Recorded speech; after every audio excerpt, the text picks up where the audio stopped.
کہتے ہیں ہمارے دلوں پر پردے ہیں، نہیں بلکہ اللہ نے ان کے کفر کے سبب ان پر لعنت کر رکھی ہے، بس یہ تھوڑے ہی پر ایمان لاتے ہیں۔ اور جب اللہ کے ہاں سے ان کے پاس کتاب آئی جو ان کی آسمانی کتاب کی بھی تصدیق کرتی ہے، اور وہ پہلے ہمیشہ کافروں پر فتح مانگا کرتے تھے، پھر جس چیز کو وہ خوب پہچانتے تھے جب ان کے پاس آ پہنچی تو اس سے منکر ہو گئے، بس کافروں پر اللہ کی لعنت۔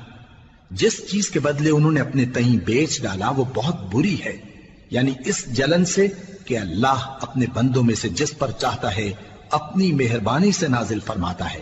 اللہ کی نازل کی ہوئی کتاب سے کفر کرنے لگے تو وہ اس کے غضب بالائے غضب میں مبتلا ہو گئے، اور کافروں کے لیے ذلیل کرنے والا عذاب ہے۔ اور جب ان سے کہا جاتا ہے کہ جو کتاب اللہ نے اب نازل فرمائی ہے اس کو مانو، تو کہتے ہیں کہ جو کتاب ہم پر پہلے نازل ہو چکی ہے ہم تو اسی کو مانتے ہیں، یعنی یہ اس کے سوا اور کتاب کو نہیں مانتے، حالانکہ وہ سراسر سچی ہے، اور جو ان کی آسمانی کتاب ہے اس کی بھی تصدیق کرتی ہے۔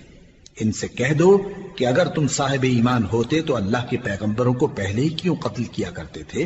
اور موسیٰ تمہارے پاس کھلے ہوئے معجزات لے کر آئے، پھر تم ان کے کوہ طور پر جانے کے بعد بچڑے کو معبود بنا بیٹھے، اور تم اپنے ہی حق میں ظلم کرتے تھے۔ اور جب ہم نے تم لوگوں سے پختہ عہد لیا اور کوہ طور کو تم پر اٹھا کھڑا کیا اور حکم دیا کہ جو کتاب ہم نے تم کو دی ہے اس کو زور سے پکڑو اور جو تمہیں حکم ہوتا ہے اس کو سنو، تو وہ جو تمہارے بڑے تھے کہنے لگے کہ ہم نے سن تو لیا لیکن مانتے نہیں، اور ان کے کفر کے سبب بچڑا گویا ان کے دلوں میں رچ گیا تھا۔ اے پیغمبر ان سے کہہ دو کہ اگر تم مومن ہو تو تمہارا ایمان تم کو بری بات بتاتا ہے۔ کہہ دو کہ اگر آخرت کا گھر اور لوگوں یعنی مسلمانوں کے لیے نہیں اور اللہ کے نزدیک تمہارے ہی لیے مخصوص ہے تو اگر سچے ہو تو موت کی آرزو تو کرو، اور ان اعمال کی وجہ سے جو ان کے ہاتھ آگے بھیج چکے ہیں یہ کبھی اس کی آرزو نہیں کریں گے، اور اللہ ظالموں سے خوب واقف ہے۔ اور ان کو تم اور لوگوں سے زیادہ زندگی کے حریص دیکھو گے، یہاں تک کہ مشرکوں سے بھی بڑھ کر۔ ان میں سے ہر ایک یہی خواہش کرتا ہے کہ کاش وہ 1000 برس جیتا رہے، مگر اتنی لمبی عمر اس کو مل بھی جائے تو اسے عذاب سے تو نہیں چھڑا سکتی، اور جو کام یہ کرتے ہیں اللہ ان کو دیکھ رہا ہے۔ کہہ دو کہ جو شخص جبرائیل کا دشمن ہو اس کو غصے میں مر جانا چاہیے، کیونکہ اس نے تو یہ کتاب اللہ کے حکم سے تمہارے دل پر نازل کی ہے جو پہلی کتابوں کی تصدیق کرتی ہے اور ایمان والوں کے لیے ہدایت اور بشارت ہے۔ جو شخص اللہ کا اور اس کے فرشتوں کا اور اس کے پیغمبروں کا اور جبرائیل اور میکائیل کا دشمن ہو تو ایسے کافروں کا اللہ دشمن ہے۔ اور ہم نے تمہارے پاس سلجھی ہوئی آیتیں ارسال فرمائی ہیں، اور ان سے انکار وہی کرتے ہیں جو بد کردار ہیں۔ ان لوگوں نے جب جب اللہ سے کوئی عہد کیا تو ان میں سے ایک فریق نے اس کو کسی چیز کی طرح پھینک دیا۔ حقیقت یہ ہے کہ ان میں اکثر بے ایمان ہیں، اور جب ان کے پاس اللہ کی طرف سے پیغمبر آخر الزمان صلی اللہ علیہ وآلہ وسلم آئے اور وہ ان کی آسمانی کتاب کی تصدیق بھی کرتے ہیں، تو جن لوگوں کو کتاب دی گئی تھی ان میں سے ایک جماعت نے اللہ کی کتاب کو پیٹ پیچھے پھینک دیا، گویا وہ جانتے ہی نہیں، اور ان چیزوں کے پیچھے لگ گئے جو سلیمان کے عہد سلطنت میں شیاطین پڑھا کرتے تھے۔ اور سلیمان نے مطلق کفر کی بات نہیں کی، بلکہ شیطان ہی کفر کرتے تھے کہ لوگوں کو جادو سکھاتے تھے، اور وہ یعنی بنی اسرائیل ان باتوں کے بھی پیچھے لگ گئے جو شہر بابل میں 2 فرشتوں یعنی ہاروت اور ماروت پر اتری تھی، اور وہ دونوں کسی کو کچھ نہیں سکھاتے تھے جب تک یہ نہ کہہ دیتے کہ ہم تو ذریعہ آزمائش ہیں، تم کفر میں نہ پڑو۔ غرض لوگ ان سے وہ چیز سیکھتے جس سے میاں بیوی میں جدائی ڈال دیں، اور اللہ کے حکم کے سوا وہ اس چیز سے کسی کا کچھ بھی نہیں بگاڑ سکتے تھے، اور کچھ ایسے منتر سیکھتے جو ان کو نقصان ہی پہنچاتے اور فائدہ کچھ نہ دیتے۔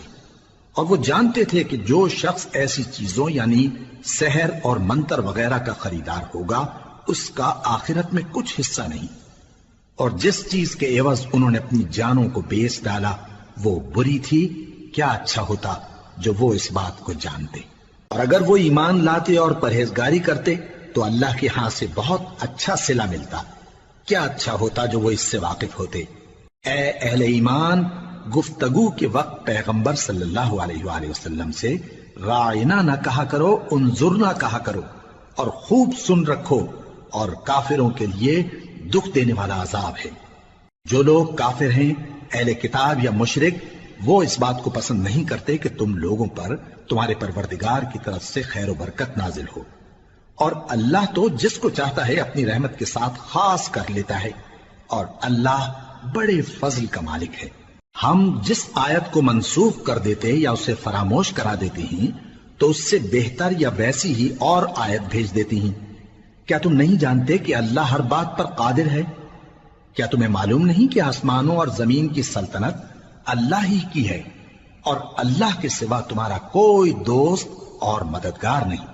مسلمانوں، کیا تم یہ چاہتے ہو کہ اپنے پیغمبر صلی اللہ علیہ وآلہ وسلم سے اسی طرح کے سوال کرو جس طرح کے سوال پہلے موسیٰ سے کیے گئے تھے؟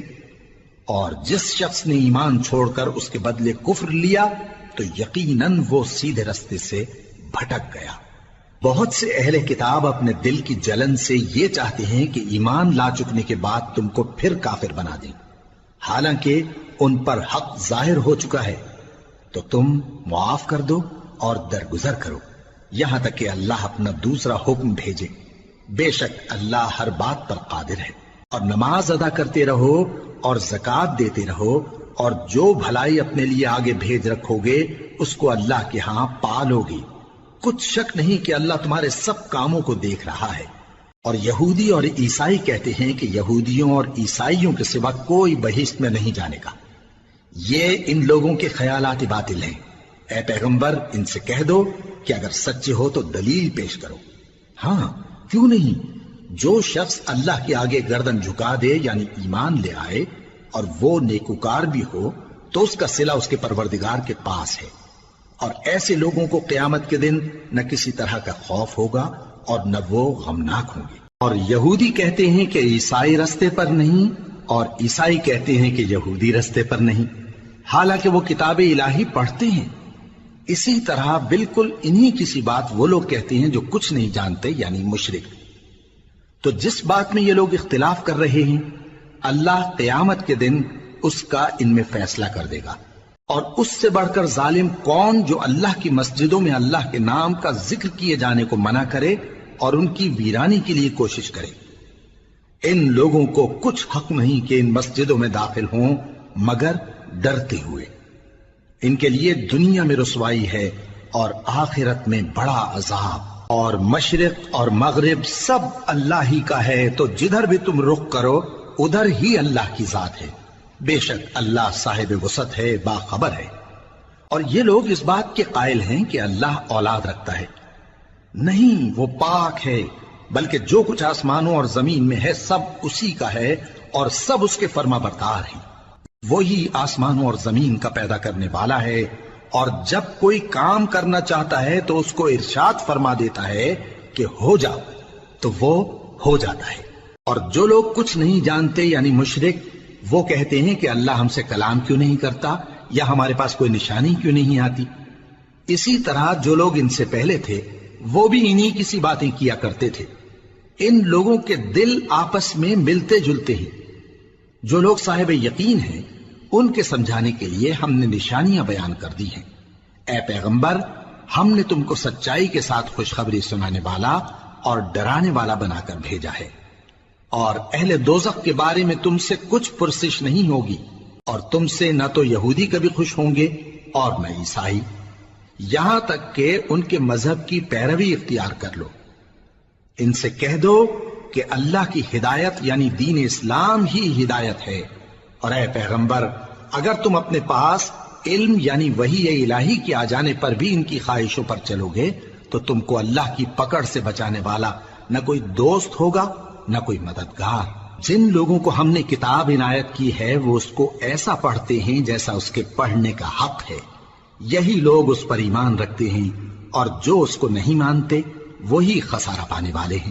اے بنی اسرائیل، میرے وہ احسان یاد کرو جو میں نے تم پر کیے، اور یہ کہ میں نے تم کو اہل عالم پر فضیلت بخشی۔ اور اس دن سے ڈرو جب کوئی شخص کسی شخص کے کچھ کام نہ آئے اور نہ اس سے بدلہ قبول کیا جائے، اور نہ اس کو کسی کی سفارش کچھ فائدہ دے اور نہ لوگوں کو کسی اور طرح کی مدد مل سکے۔ اور جب ابراہیم کی اس کے پروردگار نے چند باتوں میں آزمائش کی تو وہ ان میں پورے اترے۔ فرمایا کہ میں تم کو لوگوں کا پیشوا بناؤں گا۔ انہوں نے کہا کہ پروردگار میری اولاد میں سے بھی پیشوا بنائیو۔ فرمایا کہ میرا قول و قرار ظالموں کے لیے نہیں ہوا کرتا۔ اور جب ہم نے خانہ کعبہ کو لوگوں کے لیے جمع ہونے اور امن پانے کی جگہ مقرر کیا اور حکم دیا کہ جس مقام پر ابراہیم کھڑے ہوتے تھے اس کو نماز کی جگہ بنا لو، اور ابراہیم اور اسماعیل کو حکم بھیجا کہ طواف کرنے والوں اور اعتکاف کرنے والوں اور رکوع کرنے والوں اور سجدہ کرنے والوں کے لیے میرے گھر کو پاک صاف رکھا کرو۔ اور جب ابراہیم نے دعا کی کہ اے پروردگار اس جگہ کو امن کا شہر بنا اور اس کے رہنے والوں میں سے جو اللہ پر اور روز آخر پر ایمان لائیں ان کے کھانے کو میوے عطا فرما، تو اللہ نے فرمایا کہ جو کافر ہوگا میں اس کو بھی کچھ مدت تک سامان زندگی دوں گا، مگر پھر اس کو عذاب دوزخ کے بھگتنے کے لیے مجبور کر دوں گا، اور وہ بری جگہ ہے۔ اور جب ابراہیم اور اسماعیل بیت اللہ کی بنیادیں اونچی کر رہے تھے تو دعا کیے جاتے تھے کہ اے ہمارے پروردگار ہم سے یہ خدمت قبول فرما، بے شک تو سننے والا ہے، جاننے والا ہے۔ اے پروردگار ہم کو اپنا فرما بردار بنائے رکھیو اور ہماری اولاد میں سے بھی ایک گروہ کو اپنا حکم بردار بنائیو، اور پروردگار ہمیں ہمارے طریق عبادت بتا اور ہمارے حال پر رحم کے ساتھ توجہ فرما، بے شک تو ہی توجہ فرمانے والا ہے، مہربان ہے۔ اے پروردگار ان لوگوں میں انہی میں سے ایک پیغمبر مبعوث کیجو جو ان کو تیری آیتیں پڑھ پڑھ کر سنایا کرے اور کتاب اور دانائی سکھایا کرے اور ان کے دلوں کو پاک صاف کیا کرے، بے شک تو غالب ہے، صاحب حکمت ہے۔ اور ابراہیم کے دین سے کون روگردانی کر سکتا ہے بجز اس کے جو نہایت نادان ہو، اور ہم نے ان کو دنیا میں بھی منتخب کیا تھا اور آخرت میں بھی وہ نیک لوگوں میں ہوں گے۔ جب ان سے ان کے پروردگار نے فرمایا کہ میرے فرما بردار ہو جاؤ تو انہوں نے عرض کی کہ میں رب العالمین کا فرما بردار ہو گیا۔ اور ابراہیم نے اپنے بیٹوں کو اسی بات کی وصیت کی، اور یعقوب نے بھی اپنے فرزندوں سے یہی کہا کہ اے میرے بیٹو، اللہ نے تمہارے لیے یہی دین پسند فرمایا ہے، تو مرنا تو مسلمان ہی مرنا۔ جس وقت یعقوب وفات پانے لگے تو کیا تم اس وقت موجود تھے جب انہوں نے اپنے بیٹوں سے پوچھا کہ میرے بعد تم کس کی عبادت کرو گے؟ تو انہوں نے کہا کہ آپ کے معبود اور آپ کے باپ دادا ابراہیم اور اسماعیل اور اسحاق کے معبود کی عبادت کریں گے، جو معبود یکتا ہے اور ہم اسی کے حکم بردار ہیں۔ یہ جماعت گزر چکی، ان کو ان کے اعمال کا بدلہ ملے گا اور تم کو تمہارے اعمال کا، اور جو عمل وہ کرتے تھے ان کی پرسش تم سے نہیں ہوگی۔ اور یہودی اور عیسائی کہتے ہیں کہ یہودی یا عیسائی ہو جاؤ تو سیدھے رستے لگ جاؤ گے۔ اے پیغمبر ان سے کہہ دو نہیں، بلکہ ہم دین ابراہیم اختیار کیے ہوئے ہیں جو ایک اللہ کے ہو رہے تھے اور مشرکوں میں سے نہ تھے۔ مسلمانوں کہو کہ ہم اللہ پر ایمان لائے اور جو کتاب ہم پر اتری اس پر، اور جو صحیفے ابراہیم اور اسماعیل اور اسحاق اور یعقوب اور ان کی اولاد پر نازل ہوئے ان پر، اور جو کتابیں موسیٰ اور عیسیٰ کو عطا ہوئیں ان پر، اور جو دوسرے پیغمبروں کو ان کے پروردگار کی طرف سے ملی ان پر، سب پر ایمان لائے۔ ہم ان پیغمبروں میں سے کسی میں کچھ فرق نہیں کرتے، اور ہم اسی معبود واحد کے فرما بردار ہیں۔ پھر اگر یہ لوگ بھی اسی طرح ایمان لے آئیں جس طرح تم ایمان لے آئے ہو تو ہدایت یاب ہو جائیں، اور اگر منہ پھیر لیں اور نہ مانے تو وہ تمہارے مخالف ہیں، اور ان کے مقابلے میں تمہیں اللہ کافی ہے، اور وہ سننے والا ہے، جاننے والا ہے۔ کہہ دو کہ ہم نے اللہ کا رنگ اختیار کر لیا ہے، اور اللہ سے بہتر رنگ کس کا ہو سکتا ہے، اور ہم اسی کی عبادت کرنے والے ہیں۔ ان سے کہو کیا تم اللہ کے بارے میں ہم سے جھگڑتے ہو، حالانکہ وہی ہمارا اور تمہارا پروردگار ہے، اور ہم کو ہمارے اعمال کا بدلہ ملے گا اور تم کو تمہارے اعمال کا، اور ہم خاص اسی کی عبادت کرنے والے ہیں۔ اے یہود و نصارا، کیا تم اس بات کے قائل ہو کہ ابراہیم اور اسماعیل اور اسحاق اور یعقوب اور ان کی اولاد یہودی یا عیسائی تھے؟ اے پیغمبر ان سے کہو کہ بھلا تم زیادہ جانتے ہو یا اللہ؟ اور اس سے بڑھ کر ظالم کون جو اللہ کی شہادت کو جو اس کے پاس کتاب میں موجود ہے چھپائے؟ اور جو کچھ تم لوگ کر رہے ہو اللہ اس سے غافل نہیں۔ یہ انبیاء کی جماعت گزر چکی، ان کو وہ ملے گا جو انہوں نے کیا، اور تم کو وہ جو تم نے کیا، اور جو